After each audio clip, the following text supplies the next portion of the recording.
Hello everyone and welcome to dear madam. आज हम लेके आए हैं फॉर्मल लेटर राइटिंग। आज हम जानेंगे कि कंप्लेंट लेटर कैसे लिखा जाता है। और जैसा कि आप जानते हैं कि board exams point of view से लेटर राइटिंग कितना इम्पॉर्टेंट है, क्योंकि ये अकेला एक पोर्शन है जो कि 5 मार्क्स कैरी करता है और सबसे ईजी भी है। तो आइए जानते हैं कि आज कंप्लेंट राइटिंग कैसे लिखते हैं। मान लीजिए कि आपको एक एग्जाम में एक क्वेश्चन आया है। क्या क्वेश्चन आया है?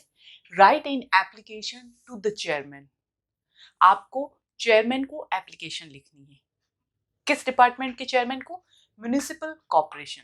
म्युनिसिपल कॉर्पोरेशन के चेयरमैन को एप्लीकेशन लिखनी है, complaining against the insanitary conditions in your locality. मतलब आपको कंप्लेन करनी है आपकी लोकेलिटी, यानी आपके एरिया में इनसैनिटरी कंडीशंस को लेकर। ठीक है, तो जैसा कि हमने देखा था कि फॉर्मल लेटर का फॉर्मेट क्या होता है। सबसे पहले आता है सेंडर्स एड्रेस, फिर आती है डेट, फिर आता है रिसीवर्स एड्रेस, फिर सब्जेक्ट, फिर सैल्यूटेशन, फिर कंटेंट, फिर क्लोजिंग और क्लोजिंग का एक्सप्रेशन, और लास्ट में नेम एंड सिग्नेचर। तो इसी को हम आगे कंटिन्यू करते हैं, देखते हैं कैसे। अब आपको सबसे पहले क्वेश्चन को ही फोकस करना है। अब आपको सबसे पहले क्वेश्चन को ही फोकस करना है, क्योंकि वहीं से आपका सेंडर का एड्रेस निकलेगा, रिसीवर का एड्रेस निकलेगा, सब्जेक्ट निकलेगा और कंटेंट निकलेगा। ठीक है, अब देखिए, अगर आपको, जैसा कि हमने यहाँ देखा कि आपको कोई भी नेम गिवन नहीं है, इसका मतलब आपको सेंडर का एड्रेस, मतलब जो लेटर भेज रहा है उसका एड्रेस आपको कोई भी हाइपोथेटिकल लेना है, कोई भी इमेजिनरी एड्रेस लेना है, और कोई नहीं आए तो खुद का ही लिख लो। ठीक है, लेकिन आपको कोई ना कोई लेना पड़ेगा, क्योंकि यहाँ पे मेंशन नहीं, लेकिन अगर यहाँ पे मेंशन होता तो आपको वही लेना होता। ठीक है, तो मान लीजिए मैंने एड्रेस ले लिया 15 विज्ञान नगर कोटा। एक बात याद रखिएगा कि जब भी आप सेंडर का एड्रेस लिखते हैं तो आप यहाँ पे नाम को मेंशन नहीं करेंगे। ठीक है, क्योंकि नाम के लिए हमने लास्ट में अलग से एक कॉलम बना रखा है, वहीं पर किसने ये लेटर भेजा है वो अपना नाम मेंशन करेगा।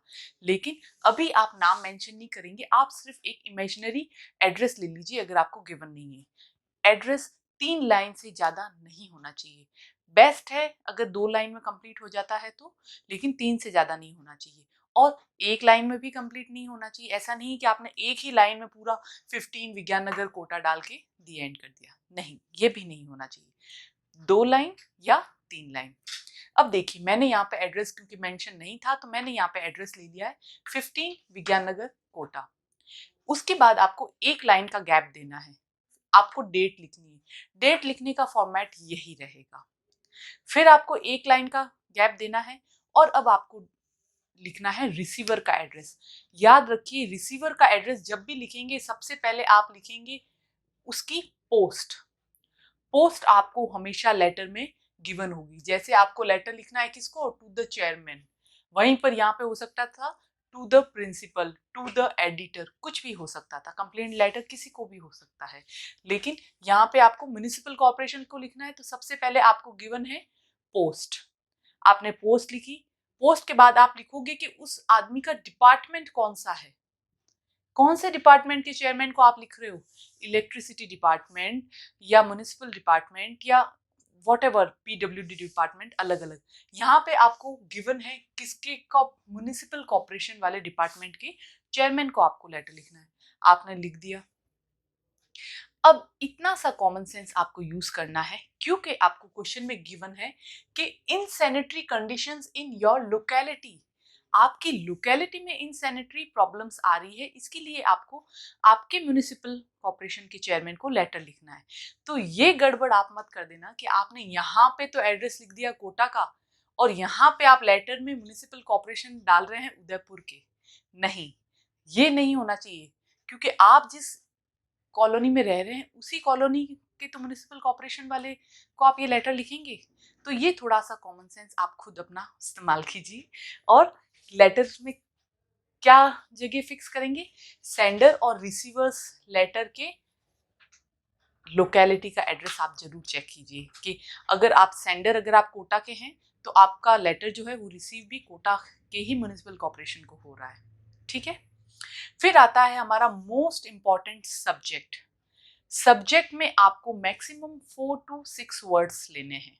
देखिए, और ये भी कहां पे होगा, complain against the insanitary conditions, that's it. ये आपको आपका जो क्वेश्चन गिवन होगा उसी में से पिक करना है। Complaint against the insanitary condition, that's it. फिर एक लाइन छोड़ेंगे और अब आएगा आपका सैल्यूटेशन, जो कि है डियर सर या डियर मैम, जो भी आप लिखना चाहें वो आप लिख लीजिए। फिर हमारा आता है कंटेंट। कंटेंट में कई लोगों को बहुत कंफ्यूजन रहती है कि हमें याद नहीं होता। तो देखिए, कुछ पार्ट जो होता है कंटेंट का वो तो फिक्स्ड होता है। जैसे अगर हम इंट्रोडक्टरी पार्ट की करें तो अब ये चाहे म्यूनिसिपल कॉर्पोरेशन को लिख रहे हो, चाहे आप इलेक्ट्रिसिटी डिपार्टमेंट को लिख रहे हो, चाहे आप किसी भी डिपार्टमेंट में कंप्लेंट लेटर लिख रहे हैं, कंप्लेंट लेटर हम जब भी लिखेंगे तब हम हमारा इंट्रोडक्टरी पार्ट ले सकते हैं कि I would like to draw your kind attention to the. ये लाइन आप याद कर लीजिए। क्यों? क्योंकि हम जब कंप्लेंट लिखते हैं तब हम किसी का अटेंशन जो है इस तरफ अट्रैक्ट करना चाहते हैं कि भाई हम आपका अटेंशन इस तरफ ड्रॉ करना चाहते हैं कि ये हमारे साथ दिक्कत है। तो ये पार्ट आप फिक्स इसका कर सकते हैं। क्या? I would like to draw your kind attention to the insanitary condition of our street number 5। यानी मैं आपका अटेंशन इस तरफ ड्रॉ करना चाहता हूँ, इस तरफ खींचना चाहता हूँ आपका ध्यान कि हमारी गली नंबर 5 में इनसैनिटरी कंडीशंस सही नहीं है। देखिए फिर क्या है, everywhere there are heaps of garbage. हर जगह कूड़े के ढेर लगे हुए हैं। There are pits of dirty water give constant stink in our locality. हर जगह गंदे पानी के गड्ढे हुए हुए हैं, उसकी वजह से पूरी कॉलोनी में बदबू रहती है। The mosquitoes breed on them and spread malaria। अब जैसा कि हम जानते हैं कि गंदे पानी में मॉस्किटोज जो होते हैं वो और ब्रीड करते हैं और ढेर सारे और मच्छर हो जाते हैं, जिसकी वजह से क्या होता है, वो मलेरिया फैलाते हैं। तो ये इमेजिनरी है, ये आप अपने मन से भी बना के लिख सकते हैं। The sweepers and the water carriers neglect that duty for many days. अब वहाँ के जो सफाई कर्मचारी हैं वो कई दिनों तक काम पे नहीं आते, यानी वो कई दिनों तक अपनी ड्यूटी को नेग्लेक्ट कर रहे हैं। Majority of people of this area is suffering from diseases. इस कॉलोनी के ज्यादातर लोग जो हैं वो बीमारियों से सफर कर रहे हैं। ठीक है, यहां तक तो आपने अपनी प्रॉब्लम बता दी। अब देखिए, कंटेंट जो होगा उसको हम 3 पार्ट में डिवाइड करेंगे। पहला हम इंट्रोडक्शन देंगे, दूसरा हम हमारी प्रॉब्लम बताएंगे, और तीसरे पैराग्राफ में हम बताएंगे कि इसका सोल्यूशन क्या हो सकता है। वही देखिए अब तीसरे पैराग्राफ में, you are requested to take early measures to improve the insanitary conditions. आपसे रिक्वेस्ट की जाती है कि कुछ ना कुछ जल्द से जल्द ऐसे उपाय कीजिए कि हमारे कॉलोनी की इनसैनिटरी कंडीशंस जो हैं वो सुधर सके। ठीक है, योर्स फेथफुली, ये हमारा क्लोजिंग होगा, योर्स फेथफुली। एक चीज की गलती बिल्कुल मत कीजिएगा, कई लोग योर्स जब लिखते हैं तो एपोस्ट्रोफी लगा देते हैं, वो नहीं लगेगा। अब ये क्यों नहीं लगेगा, इसके लिए आप हमारा एपोस्ट्रोफी रूल्स के वीडियो देख सकते हैं। तो अभी के लिए योर्स लिखेंगे, उसके ऊपर एपोस्ट्रोफी नहीं लगेगा, डायरेक्टली योर्स फेथफुली लिखेंगे और आपका नाम मेंशन कर देंगे। देखिए कितना सिंपल है फॉर्मल लेटर लिखना। ठीक है, एक बार वापस देख लेते हैं। सबसे पहले आप लिखेंगे सेंडर्स का एड्रेस, फिर आएगी डेट, फिर आएगी रिसीवर्स का एड्रेस, फिर आएगा आपका सब्जेक्ट, फिर सैल्यूटेशन, फिर आएगा आपका कंटेंट। कंटेंट को आप 3 पैराग्राफ में डिवाइड करेंगे। पहले पैराग्राफ में आएगा इंट्रोडक्शन, क्या दिक्कत है या ये लेटर किस बारे में है।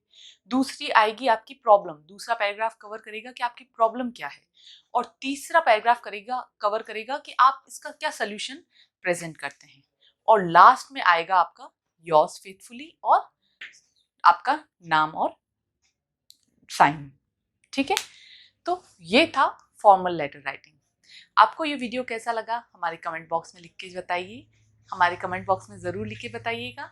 ऐसे ही और जानकारी के लिए देखते रहिए डियर मैडम। Thank you.